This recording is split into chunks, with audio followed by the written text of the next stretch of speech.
Hello everyone.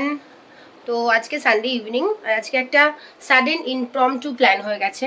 মানে আমার কোনো প্ল্যানই ছিল না দিদির বাড়ি যাবো বলে, মানে দিদিরা এত ইনসিস্ট করলো, so we have to go now. আমাদের প্ল্যান ছিল যে আমি আর রাহুল একটু বাইক নিয়ে বেরোবো, দিয়ে মানে একটু এদিক ওদিক ঘুরবো, দিয়ে মায়ের ওখানে একবার যাবো, দিয়ে একটু গল্প টল্প করে চা খেয়ে উইল কাম ব্যাক। মানে খুব একটা আমার মানে আজকে ভীষণ ঘোরাঘুরির প্ল্যান ছিল না। তো সেই বাট কি বলবো, এখন রাহুলই কি কথা বলেছে জিদ্দার সাথে, হ্যাভ নো আইডিয়া। তো সাডেনলি আমি এটা মানে একদম বেসিক একটা কুর্তি পরেছি, আই শো ইউ। অ্যান্ড রাহুলের জন্য একটা টি শার্ট বের করে রেখেছি, সেটাও আমি তোমাদের দেখাবো। তো দেখি এবার ইভিনিংটা কেমন প্ল্যান হয়। আমি জানি না, খুব টায়ারিং হবে, কারণ আমরা এখনও বেরোনি, ওদের বাড়িতে মিনিমাম 1 ঘন্টা লাগবে। আর আমাকে চলে আসতে হবে, মানে দিদি বলছে যে থেকে যেতে, কিন্তু সম্ভব না, কারণ আমার স্কুল আছে। আর স্কুলের মানে basically it's not possible. Otherwise থেকে গেলে হয়তো একটু প্ল্যানটা মানে টাইম স্পেন্ডটা বেটার হতো, কিন্তু সেটা কোনোভাবেই সম্ভব নয়। এই যে আমি এই জামাটা পরেছি, এটা বেসিক কুর্তি, এটা স্কুলে যাওয়ার কুর্তি। তো এটা আমি গত বছর বিয়ের পর বেশ কিছু আছে। রাহুল চলে এসছে, আমি 1 মিনিট আমি দরজাটা খুলে দিই, আবার ব্যাগ তোমাদের দেখাই। এইটা আমি রাহুলের জন্য বার করে রেখেছি, এটা আমরা পুজোর সময় আমি রাহুলকে গিফট করেছিলাম।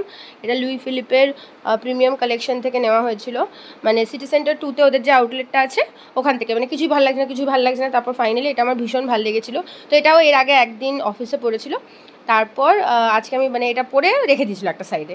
এই একজন, সে সরি কি যে তার হয়েছে আমি জানি না, খাওয়া দাওয়া খুব একটা করছে না, জোর করে ভালোবেসে একদম খাইয়ে দিলে তবে খাচ্ছে, নাহলে এই আমাদের দাদুর ঘরে সারাদিন শুয়ে থাকে। একটু আগে তো দাদুর ঘরের খাটের পিছনে উল্টে পড়েছিল।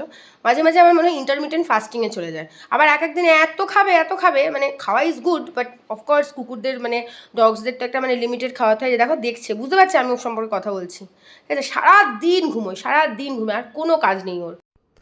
এরপর আমরা সেদিন ক্যাব নিয়েছিলাম, তো মোটামুটি 6:30 নাগাদ আমরা ক্যাব নিয়ে বেলঘরিয়া এক্সপ্রেস দিয়ে ওদের বাড়ি গেলাম। তো এখন এক্সপ্রেসে তো এক্সট্রিমলি জ্যাম হয়, সেই কারণে রাহুল একদম ড্রাইভ করতে চায় না।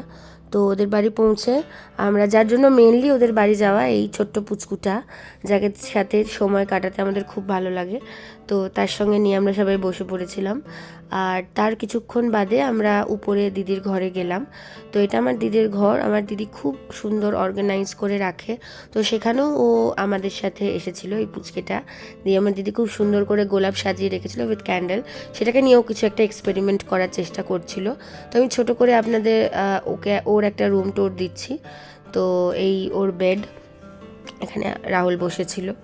তো তারপর আমরা স্কিপ করে একদম ডিনারের সময় আসি। সেদিন রাত্রে জিদ্দা আর দিদি আমাদের জন্য অর্ডার করেছিল বিরিয়ানি, কারিমস থেকে অর্ডার করেছিল। তারপর ওরা খুব সুন্দর করে আমাদেরকে এটা সার্ভ করে দিয়েছিল, অলদো আমি ফিনিশ করতে পারিনি, সেই জন্য ওরা খুব very sad about it, but অনেকটা দিয়ে দিয়েছিল, so it was very difficult to complete.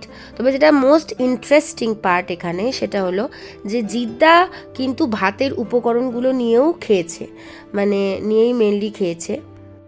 তো জিদ্দা আর Rahul is a big fan of fish, তো ওরা ভাঙড় মাছ খাচ্ছিল, 1 পিস মাছ ছিল, ওটা ভীষণ সুন্দর করে ওরা শেয়ার করে খেয়েছে।